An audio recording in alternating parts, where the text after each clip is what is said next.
In Red Hot Chili Peppers' famous song, Under the Bridge, the lead singer, who had just undergone an awful bout of depression and heroin use, reflects on his home city, Los Angeles, through the following lyrics.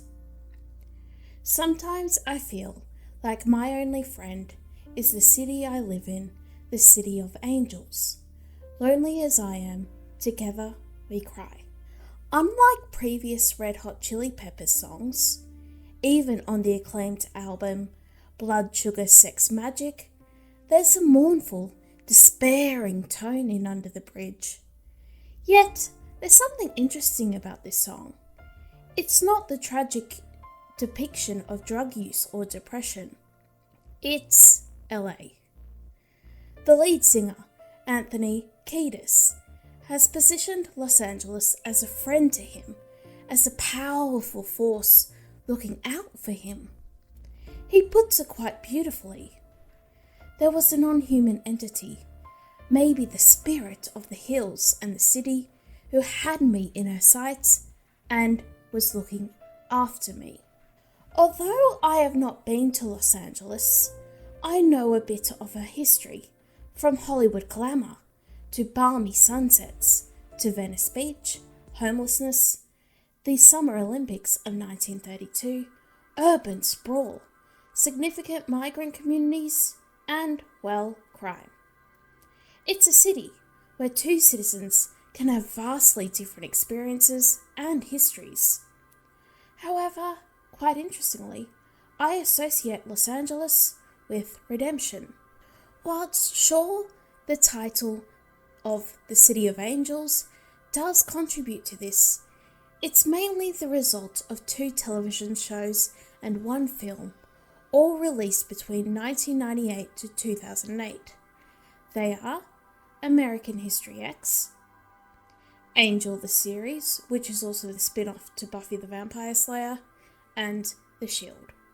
These 3 stories are vastly different to each other, yet there's an incredible theme of salvation. In this video, I will explore what each of these 3 narratives teach and say about redemption. I'll avoid spoiling anything serious, as I highly recommend watching these stories. Welcome to Snowy Fictions. Part 1. American History X. An indie film released in 1998, American History X recounts 2 extremist brothers over a few days while living in Venice Beach. The older brother, Derek Vineyard, has been recently released from prison after serving 3 years for murder. His younger brother, Danny, has fallen into radicalization and deep hatred, thus facing the same brutal path Derek has undergone. There is plenty of fascinating commentary on redemption here, such as the duty of older generations to the young, the impact of poverty and crime on one's enlightenment, and the provocation of hatred. Here, among Los Angeles, redemption is a topic for all of humanity, regardless of one's race, class, or prior misdeeds. It is a topic that affects every character. However, every culture and religion may treat redemption differently, but the idea of salvation and saving one's soul is inherent in all, except in some creeds of nihilism. American History X explores this through, the histories of war and ethnic violence. Many of the characters are trapped by the demons of previous generations, and these shape their day-to-day lives. With the exception of the Principal Murray and Derek's prisoner friend, there is no escape. It's naive to think that history doesn't matter and we can all live like it never existed, but we must acknowledge that repeating the past doesn't personally help us in our quest for salvation. One disagreement I have with film fans is associating American History X with, say, The Believer starring Ryan Gosling or the British movie this is England. The reason why I think this is obvious. The far right, or neo-Nazism in general, makes for an identifying characteristic. But personally, I like to talk about Clint Eastwood's Gran Torino. Both films obviously deal with race and prejudice, but I find it worthwhile to compare both Derek and Danny to Walt, the protagonist. Walt is a much older man whose wife has passed away.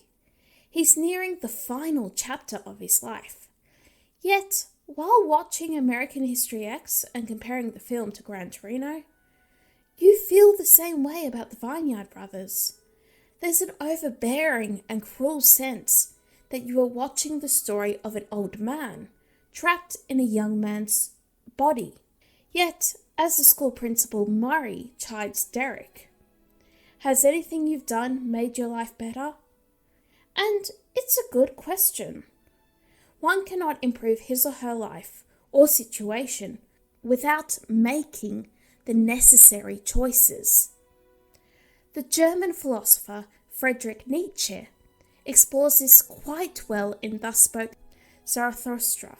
To redeem the past and to transform every it was into an I willed it thus, that alone I call redemption.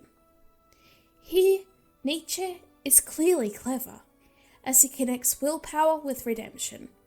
Only through one's life's many hardships and trials can we discover something akin to joy. We can overcome pain and suffering in the life we live. And I believe that's the power of American History X. Redemption is not on demand. We all have a responsibility for our personal salvation, and it's good to seek it, as humanity needs individuals who aim for redemption and goodness. Yet, we mustn't confuse redemption with forgiveness, which is traditionally given by the wrong party. A man, although hated by everyone, can be redeemed. And it's quite interesting reading viewers' reactions from American History X, where some find Derek's murder at the beginning of the film so evil that they don't forgive him. Because of this, American History X comments on redemption by positioning it as a possibility for all, even for a lost soul like Derek. Yet, and to the movie's credit, there's an exploration into duty, the power of history, intergenerational influence, and, well, discovering the better angels of our nature. Part 2. Angel, the series. As the spin-off to Buffy the Vampire Slayer, Angel has a darker and more adult tone. Both shows are clearly dominated by themes of salvation, yet Angel is obsessed with it. Angel, the main character, is a vampire with a soul, which makes him very unique among vampires. However, it wasn't always like this. When originally a soulless vampire, Angel was Angelus, a terrifying vampire with unmatched cruelty and sadistic behaviours. This poses an interesting question to Angel, who now has a soul. Is he responsible for the actions of his soulless self? Los Angeles, as it turns out, is a perfect city to explore these moral questions. I recall the Beats writer Jack Kerouac warning about the city. I could hear everything. Together with the hum of my hotel neon, I never felt sadder in my life. LA is the loneliest and most brutal of American cities. New York gets god-awful cold in the winter, but there's a feeling of wacky comradeship somewhere in some streets. LA is a jungle. This is fitting for Angel, as every quest for redemption is lonely. No one can redeem another. There's a sense of helplessness among Angel, and other characters' journey towards salvation.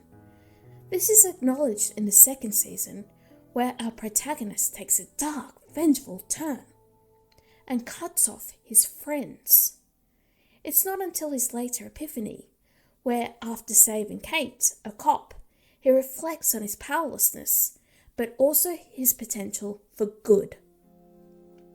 As he says, if nothing we do matters, then all that matters is what we do. This notion carries through the whole series. Although Angel and his friends may seem helpless, they do help the helpless. The world of Angel is certainly bleak, that the characters we become attached to are powerless in the face of the powers that be and Wolf, Ram and Hart. This sentiment is reflected in the show's unofficial motto, "Let's go to work," where no matter how awful things get, it's still worth fighting as a champion.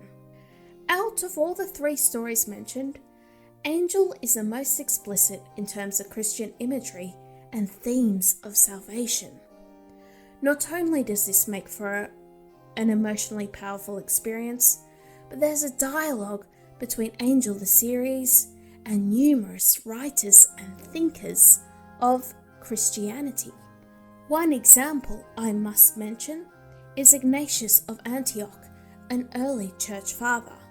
In a letter, he portrays the Christian faith and baptism with the strength and protection of a knight. Let your baptism be ever your shield, your faith a helmet, your charity a spear, your patience a Penelope. Let your works be deposits, so that you may receive the sum that is due. Ignatius portrays salvation and the Christian faith as a lifelong journey, that, if one is to reach enlightenment and the grace of God, must acquire faith, charity, and undergo good works. This mirrors Angel, who is a warrior-like figure. His life is a journey towards salvation and grace, but there is no guarantee of anything. You can't have redemption without devoting oneself to a better life, to the selflessness of others, and to the betterment of your community. This all must occur no matter how short and unpredictable it may be. Part 3. The Shield. Both Angel and American History X are keenly interested in redemption and those who yearn for it. But what is the opposite? When there's apathy and no light among the ever-degrading morality? Or what if the characters simply don't care? This is the core reaction from The Shield, a TV show that finished in 2007 with, in my opinion, the finest series finale of all time. We follow Vic Mackey, a loud cop who is neither an anti-hero or a hero. He is an anti-villain. And the audience is put in an awkward spot. We know that Vic's brutal actions have consequences, and they are coming very soon. Yet, we also empathise with him as a father of autistic children and a cop who has to deal with awful criminals. Rather heroically, there's a scene of Vic saving a baby. But this doesn't change Vic from his ways, nor does it redeem him from a vicious past. Ironically, as the show is closing, Vic engages in a mock confession with other characters where he bears his sins. Whether it's lying, murder, drug dealing, or corruption, he tells the characters all the awful stuff he's done. I'll keep things vague here, but those who have seen The Shield know exactly what I'm referring to. This is a twisted parody of the Christian sacrament of confession. Saint Isidora of Seville acknowledges the power of confession and acknowledging one's sins as he promises. Confession heals, confession justifies, confession grants pardon of sin. All hope consists in confession. In confession, there is a chance for mercy. Yet, Vic's confession brings none of this. It's probably because it's not a real confession. There's no deep search for redemption in The Shield. It's just selfishness and ego, where friends screw each other over. Angel and American History X can seem awful and nasty at times, but both stories tease light and new possibilities. You know that the characters don't necessarily have to go down this dark path that they're on, and that maybe they'll choose a different way. The Shield, however, is obsessed with consequences, as opposed to the personal enlightenment and redemption shown in American History X and Angel. On a side note, I highly recommend reading an essay about The Shield by Rob Henderson's Substack. I've linked it below. All three of the stories mentioned, American History X, The Shield, and Angel the series, offer fascinating narratives about individuals finding redemption among Los Angeles. Some succeed, although others do not. As we observe, Los Angeles and her realities, whether it's crime or urbanization, really challenge our protagonists.